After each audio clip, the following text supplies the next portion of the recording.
Gentile pubblico, buongiorno. Cominciamo oggi un progetto ambizioso, quello di farvi conoscere le bellezze del nostro territorio, di quella che viene chiamata l'Italia minore, non certo nel senso che abbia una valenza minore, ma nel fatto che si riguarda centri di dimensioni più piccole. E cominciamo con Conegliano, la città in cui ci troviamo, che quest'anno compie un compleanno importante. Infatti il primo documento che la cita risale al 1016, per cui compiamo 1000 anni, perlomeno per quanto riguarda la storia del castello, in quanto la città in realtà presenta delle rilevanze archeologiche sicuramente molto anteriori.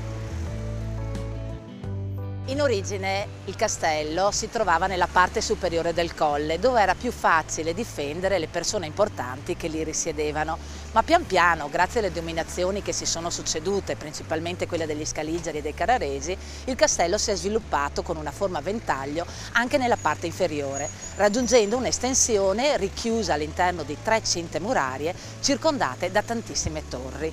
Noi adesso ci troviamo nella parte più esterna, dove una volta c'era il fossato, o meglio dire il refosso, perché convogliava le acque di 2 fiumi, il Ruio e il Monticano. E qui c'è uno dei simboli di questa cittadina, la Fontana dei Cavalli, che in realtà è nata dall'assemblamento di pezzi di origine diversi. Il basamento, la vasca, risalente al 1820, è stata qui posta per accogliere degnamente quello che era l'imperatore dell'impero austriaco e governatore del Lombardo-Veneto, che passava per la nostra città, mentre il gruppo scultoreo del Nettuno proviene da Palazzo Foscolo di Oderzo e è quello che caratterizza l'insieme del complesso.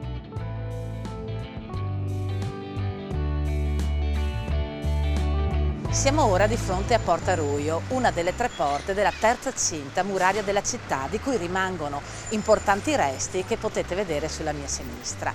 Questa porta è stata demolita nel 1865 per dare posto alle torricelle Dante. Infatti nel 1865 si festeggiavano i 600 anni della sua nascita e questo era un modo per noi veneti di dire agli austriaci che ancora occupavano il nostro territorio che noi intimamente ci sentivamo già italiani.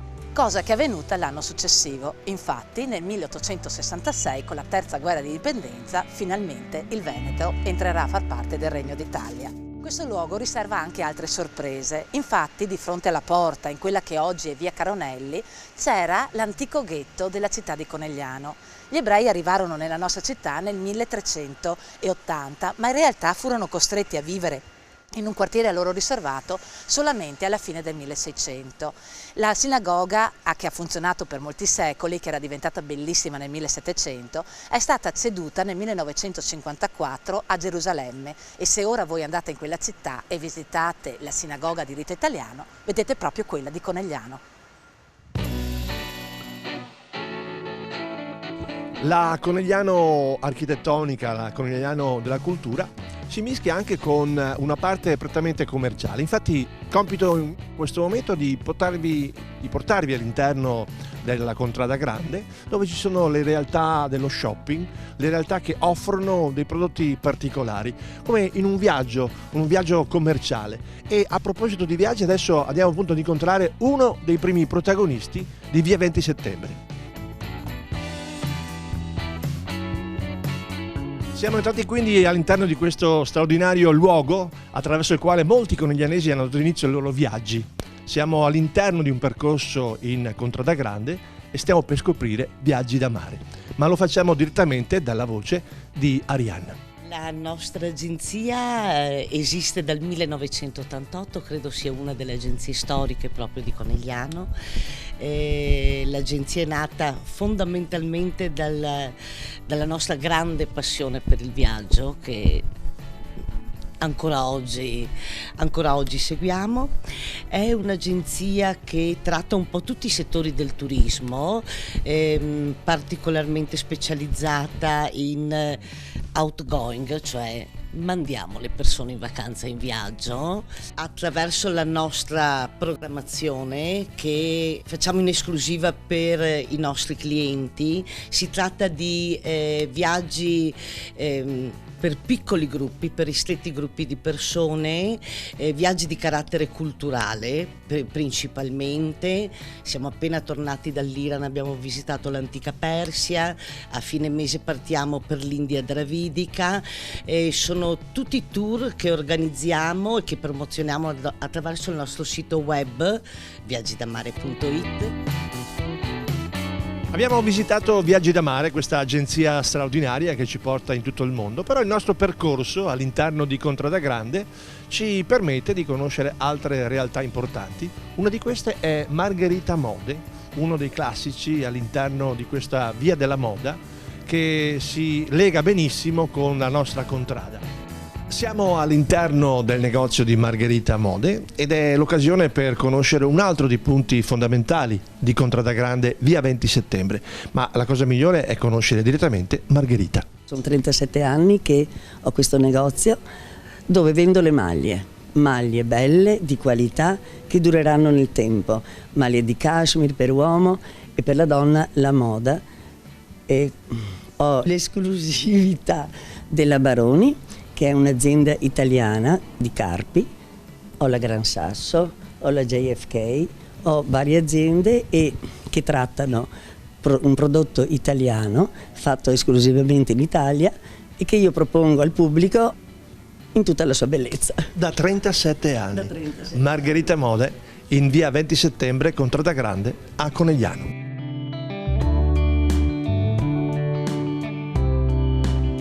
La denominazione di questo luogo ricorda il giorno in cui c'è stata la breccia di Porta Pia e Roma è diventata capitale d'Italia nel 1870. Ma in origine questo luogo si chiamava Contrada Grande o Contrada Granda, come dicono tanti, e è la parte della città all'interno della terza cinta muraria che si è sviluppata per ultima, dopo il 1420, quando noi ormai facevamo parte della Repubblica di Venezia. Il 1420 è infatti una data molto importante per la nostra storia. Venezia acquisisce il Friuli e pertanto Conegliano perde la sua importanza dal punto di vista militare perché non è più in zona periferica e diventa molto più importante dal punto di vista commerciale. È per questo che nella parte bassa del colle, quella più comoda, quella più accessibile, vengono costruiti importanti palazzi nobiliari dalle facciate affrescate che presentano tutto il portico al piano terra. Perché? Perché dove oggi ci sono i negozi, all'epoca c'erano le botteghe e il portico preservava le mercanzie sia già dagli agenti atmosferici che dalla polvere. Nella passeggiata in via 20 settembre c'è anche l'occasione per potersi accontentare di quella che la stagione appunto propone, e in questo caso noi ci accontentiamo di conoscere un altro dei posti caratteristici di Contrada Grande, che è Gabriella Frutta e Verdura. Gabriella è la fornitrice ufficiale di frutta e verdura di questo straordinario pezzo della nostra città, ma è da Gabriella che vogliamo conoscere i particolari di questo negozio che esiste da tantissimo tempo all'interno di Contrada Grande. Da quanti anni è che sei aperta? Tantissimi, non lo direi neanche quasi, da molti anni. Da molti anni, un altro pezzo caratteristico dicevamo infatti. Frutta e verdura quindi? Sempre frutta e verdura. Noi siamo qui da tanti anni. Io ho dato il meglio di me stessa per la contrada, per tutto, per vendere i prodotti di stagione, per qualificarli al meglio. Per esempio adesso abbiamo il nostro radicchio di Treviso che è qui locale, e per tutti gli altri prodotti sempre freschi, e puntiamo soprattutto sulla qualità del prodotto.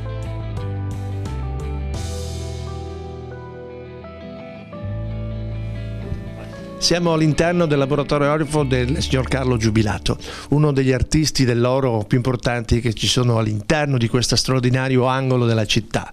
Ed è proprio con lui che vogliamo parlare, perché è colui il quale riesce a realizzare con l'oro i sogni di tutti quanti noi. Il mio lavoro sì, è proprio quello dell'artigiano artista, cioè io faccio dei disegni o col cliente o robe mie, e proprio dal progetto arrivo fino all'oggetto finito, principalmente in oro e con plate preziose e semipreziose. Quindi il vero artigiano orofo come era una volta, insomma, ecco. Quindi anche di fronte a delle esigenze da parte del cliente con il quale vuole realizzare qualcosa di particolarmente suo, lei riesce a trasformarlo in realtà. È quello che preferisco fare, proprio oggetti anche unici o pezzi particolari, insomma, col cliente. Gli accessi per andare in contrada sono diversi ed è giusto ovviamente frequentarli tutti. Stiamo infatti adesso entrando da un'altra parte per arrivare in contrada e prima di entrare appunto direttamente in via 20 settembre andiamo a conoscere un altro dei negozi importanti del nostro settore, che è Luli. Luli Abbigliamento è un negozio veramente molto particolare. Dice che divertirsi a vestire in modo diverso sia un po' il motivo della presenza di questo bellissimo negozio appunto all'interno di Contrada Grande, e Luli in effetti ha portato qui un abbigliamento molto particolare. Ci vuoi spiegare la tua idea? Ma la mia idea è che una cliente quando entra qui deve trovare un ambiente ospitale, deve divertirsi, deve trovare delle cose un po' diverse dagli altri e giocare a inventarsi, a vestire come si sente. Quindi una maniera molto originale, perché come possiamo notare ci sono negli appendini cose molto molto originali che provengono, se non abbiamo capito male, un po' da tutto il mondo. Infatti c'è la moda francese. Sì, francese, c'è qualcosa di londinese, anche aziende italiane, però prevalentemente pizzi, borchie e gusto. Un grande gusto, ed è questo appunto il motivo per il quale vi invitiamo a visitare questo bellissimo atelier, questo momento dedicato alla moda internazionale fatto e rivisitato attraverso le luci, la passione e la grande professionalità che Luli e il suo abbigliamento propone a tutti i visitatori.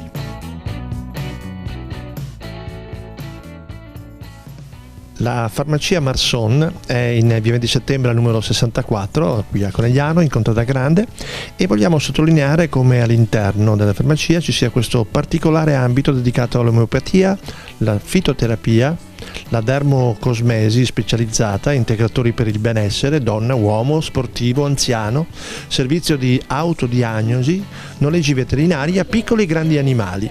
È un mondo particolare quello che si può trovare qui all'interno della farmacia Marson.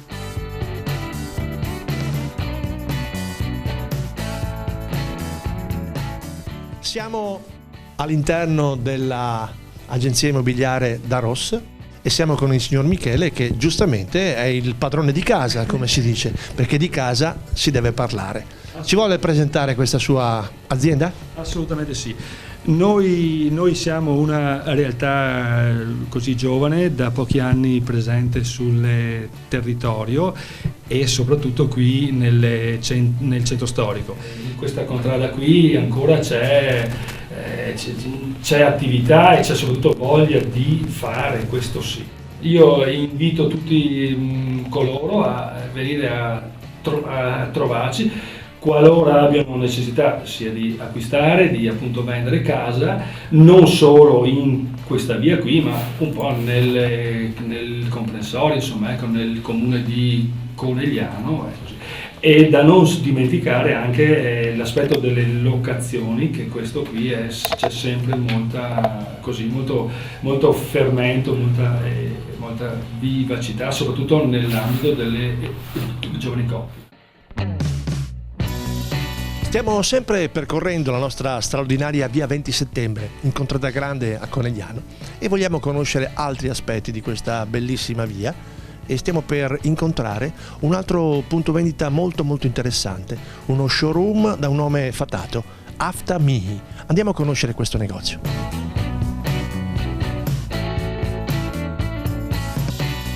Lo showroom Afta Mihi è gestito dalla signora Elisa, che ci vuole presentare le straordinarie cose che possiede nel suo interno.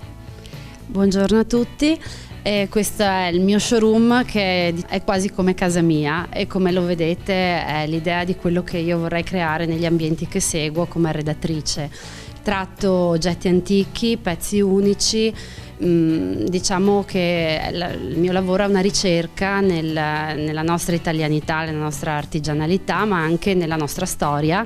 Ho molti pezzi italiani, soprattutto provenienti dal bellunese o dal veneziano, quindi narrano la storia dell'arte, dall'incisione del legno alla pittura, alla doratura e tutto quello che insomma fa parte della nostra tradizione. Poi ho pezzi anche stranieri, dall'Inghilterra, dalla Francia, lo Sheffield è tutto antico, e comunque la cura anche nell'oggettistica contemporanea è quella di avere dei pezzi fatti in Italia, soprattutto ceramiche di Bassano e manifatture locali.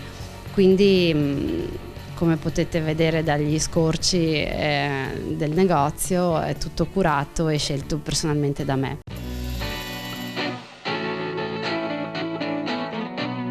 Stiamo conoscendo le tante occasioni che ci possono permettere la visita di Contrada Grande via 20 settembre. Abbiamo conosciuto alcuni aspetti molto caratteristici, molto importanti.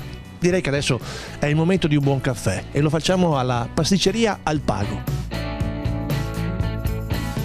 La pasticceria Alpago è un altro dei punti fermi della tradizione pasticcera locale e in particolare qui all'interno di Contrada Grande la pasticceria Alpago si è sempre distinta appunto per la sua tradizionalità nel realizzare artigianalmente la bellissima e straordinaria pasticceria che ogni giorno i coneglianesi e non solo sanno apprezzare.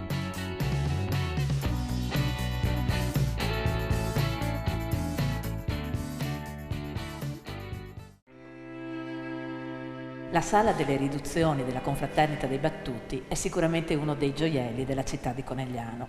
I Battuti erano una confraternita laica di persone facoltose che destinavano le loro sostanze per aiutare la popolazione locale. È stata sicuramente la prima forma di assistenza sociale avvenuta nei primi anni del 1300, quando questa confraternita è arrivata qui, nella città di Conegliano.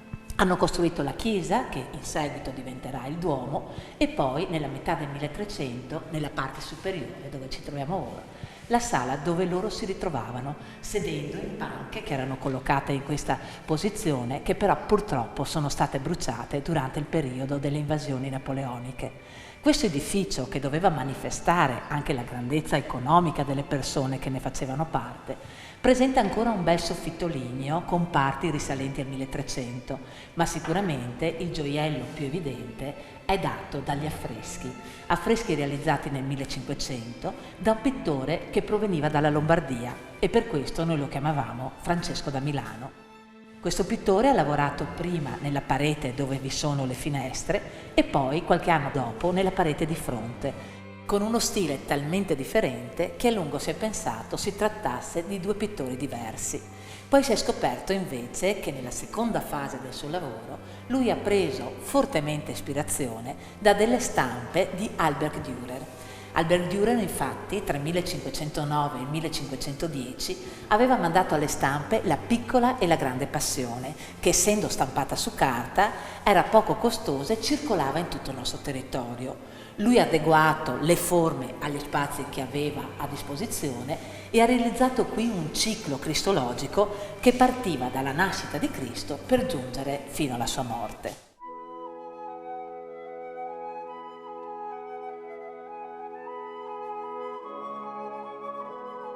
L'adiacente sala del capitolo era il luogo dove si trovavano le persone più importanti, quelle che si occupavano della parte economica, i gastaldi di cui abbiamo parlato anche prima.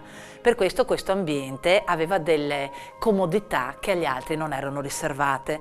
Per esempio il camino che riscaldava nelle lunghe sere d'inverno, un bellissimo tavolo che ancora oggi presenta il flagello dei Battuti nel sostegno della mensa e soprattutto alle pareti degli arazzi importantissimi risalenti al 1560 circa di fattura fiamminga che sono stati portati qui proprio per dare una sensazione di maggiore accoglienza, di maggior calore a questo ambiente. Questi arazzi importanti di grande pregio sono a un certo punto scomparsi e sono stati ritrovati grazie a una ricerca accurata avvenuta attorno al 2000-2008 nella soffitta di Palazzo Mocenigo a Venezia. Come si vede, per adattarli agli spazi che avevano a disposizione, alla grandezza delle pareti, erano stati tagliati e solo quello del matrimonio presenta ancora le cornici originali.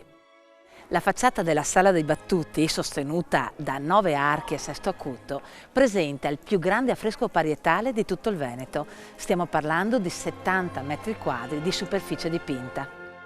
Gli episodi narrati sono tutti di ispirazione biblica, da Ester che prega Assuero di non uccidere gli ebrei, a una meretrice di Gerico che li salva quando arrivano i romani, e la regina di Saba che incontra Salomone, ma sicuramente quello più importante dal punto di vista simbolico è quello che proprio raffigura i committenti, cioè i battuti, i quali, coperti dal loro saio bianco, sono in una grande imbarcazione in preda in balia della tempesta, da cui si salvano invocando la Vergine che compare tra le nuvole che si squarciano. Questa ovviamente era una metafora per dire che la barca, la nave, simbolo della Chiesa, poteva essere salvata dalle eresie e la tempesta, appunto, grazie all'intercessione di Maria. Sopra la facciata si erge un bel campanile recentemente restaurato che presenta un orologio.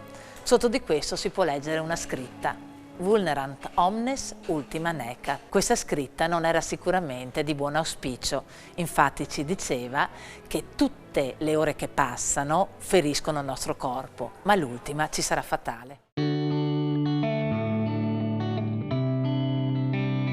Quello che noi oggi chiamiamo il Duomo della città, in origine era la chiesa della Confraternita dei Battuti, che è stata costruita attorno al 1300.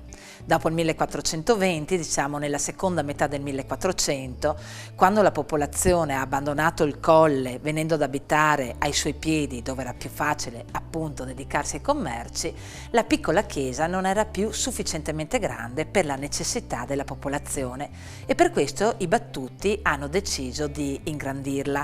All'interno però si possono scorgere, soprattutto nella parte iniziale, alcune tracce dell'edificio primitivo, soprattutto negli archi della navata centrale e in quelle laterali che presentano ancora il profilo a sesto acuto. All'interno di questo edificio molte sono le opere d'arte conservate, ma almeno due devono essere segnalate. Entrando sulla destra troviamo una bella pala centinata che è stata realizzata da Francesco Beccaruzzi, un bravo pittore coneglianese nato attorno al 1493. Questo dipinto era la pala d'altare del convento di San Francesco, ma è stato dato in deposito a questa chiesa. Sull'altare però abbiamo la gemma, il gioiello della nostra città, il dipinto che Cima da Conegliano ha realizzato per la Confraternita dei Battuti dal 1492 al 1493, quando sarà consegnato. Questo dipinto rappresenta la Madonna in trono col bambino, a cui piedi sono collocati altri santi che, essendo tutti martiri, testimoniano che anche loro, come Cristo, hanno dovuto donare la loro vita per la salvezza della popolazione. Usciti dalla chiesa non si può non rimanere ammirati dal bel portale quattrocentesco della fine del Quattrocento che presenta elementi decorativi a candelabra.